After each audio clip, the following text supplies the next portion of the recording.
Today on College Talk TV, we are talking about self-confidence and how you can improve yours. Get ready for the discussion that will take your life to the next level.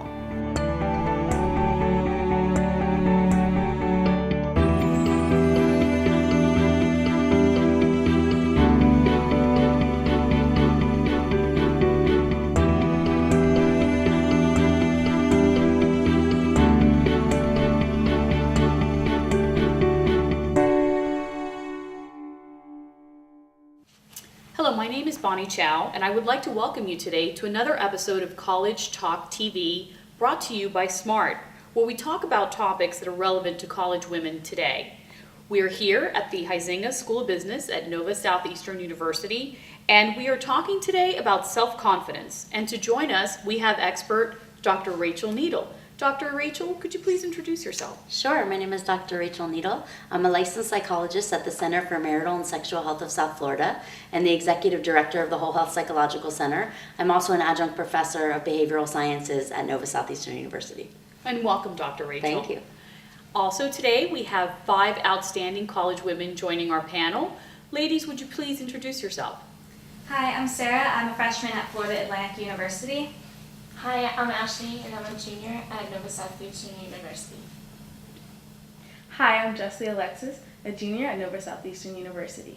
Hello, my name is Stephanie Cedeño, and I'm a sophomore at Nova Southeastern University. Hi, I'm Camila Alfonso, and I'm a junior here at Nova Southeastern University. Thank you, ladies, again for joining us today. And we are here today to discuss self-confidence. So Camilla, can you define self-confidence?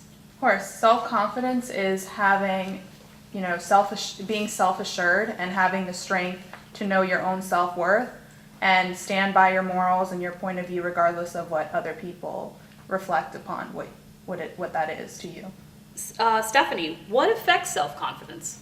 Things that affect your self-confidence, I would say the way you consider other people's opinions of yourself. You want to make sure that you are unwavering in your own characteristics, because the moment you hear someone's a slight remark or any comment that someone says on you, if you let that affect yourself and you let that affect what you consider who you really are, your self-confidence is going to drop. You didn't have a steady foundation in who you think you are, so now everyone else's opinions is forming who you think you are, and you can't let that affect that. Okay. And ladies, that's actually a great segue for our next question is, and Sarah, I'd like to go ahead and give this one to you. How do you build self-confidence? I think a major part of building self-confidence is finding that one thing about yourself that you really like, either a physical aspect or a talent that you have, just one thing that you really enjoy about yourself. And every day when you look in the mirror, repeat to yourself, like, I can do this, I have this trait. And I think it's really important to repeat that to yourself every single day because it instills certain values that you have in yourself.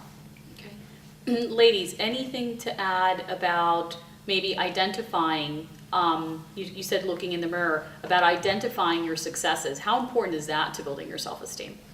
It's definitely important to identify these successes, because if you choose values that aren't the best for your self-esteem or self-confidence, in the future, your self-confidence will definitely fall. For example, if you rely on your beauty as your stepping stone for your self-confidence, when you're 80 years old, what are you going to rely on then? You're not going to have that same beauty you had when you were 20 years old. So it's really important you choose values that are going to last and actually have a real meaning to you.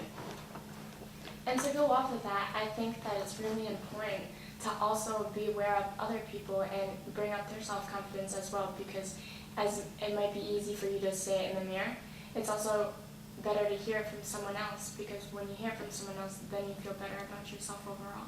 Right, so when you go out and compliment someone on something that you see, maybe they look nice that day, or maybe that was an awesome speech that they gave, it's very important to let those people know of their strong points. And when you do that, you're not only helping their self-confidence, but you're also helping yourself feel good about yourself as well.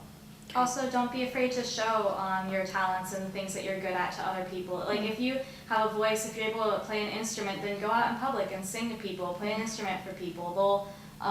Having other people react well to it will help you build your confidence. With whatever talent it is, there's some way you can improve upon it and also show people what you can do. It's also important to remember that at all times of our lives, will have that, low self-confidence at some point. The importance though is to jump back from that, not to just rely and fall into that, that slump where you just feel so down on yourself. Keep in mind that self-confidence can build again. And just also remember that everybody's always going to be a critic, so don't take things to heart too much. You need to have that hard shell and know that, okay, I know that what I'm saying is right, and I'm going to stand by that and continue to do that. But also hear when people tell you to work on something, because you can also work on bettering yourself. So learning from feedback Right, is also right. part of building your self-confidence. Right. That is fantastic, ladies. Thank you so much for such a well-rounded discussion. All right, we are going to take a break, and when we get back, we will have some solutions for you by Dr. Rachel Needle joining us today, so stay tuned. Have you ever felt like you weren't pretty enough? Yes, I have. Have you ever felt the pressure to be skinny? Yeah, I felt that way too. Did you know that almost 95% of all women worry about their appearance on a daily basis? I believe it. It's nice to know that we're not alone. With all today's unhealthy thoughts and images from today's social role models, it's no wonder we feel this way. It seems like our society judges a woman's success just by what they look like. No wonder why, with today's social role models who are famous for nothing and just selling being pretty. You know what? Enough is enough. It's time for a change. Have you heard of Smartte? Yes, I have. I believe we can provide better role models and a better future for women all across America. And it's starting with the Smartte movement, which is going on in all campuses today. With Smartte, we can redefine success as having a great education, being healthy, not just skinny, having strong values, and contributing to our communities. It's time for all of us to get together and make our future better. We believe we can do this, but we need you to be the change. If you're an outstanding college woman and want to make a difference by being a Smartte role model, apply to IamSmartte.com.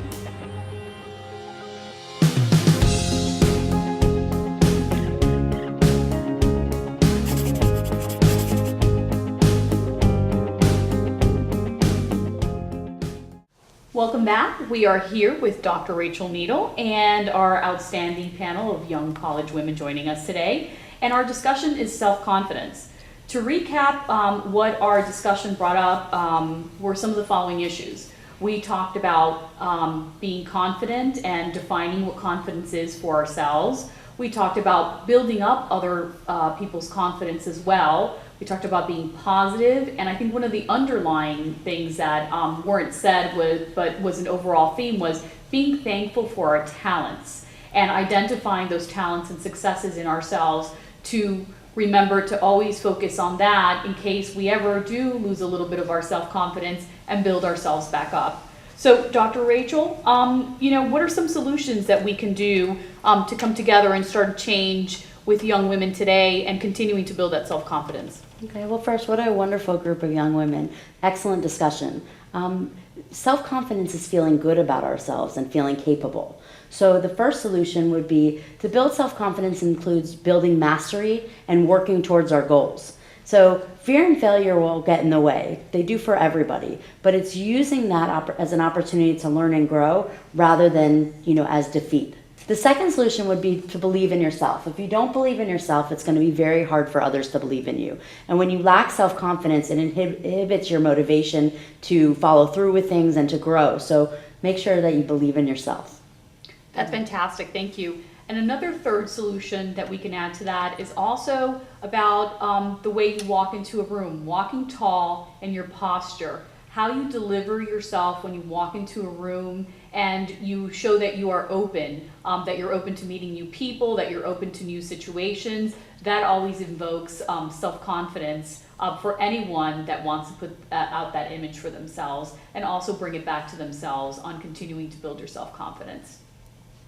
These are all great solutions that make a difference, so let's put them into action. And by doing that, we are going to have some homework steps by Dr. Rachel Needle that you can take and use for yourself.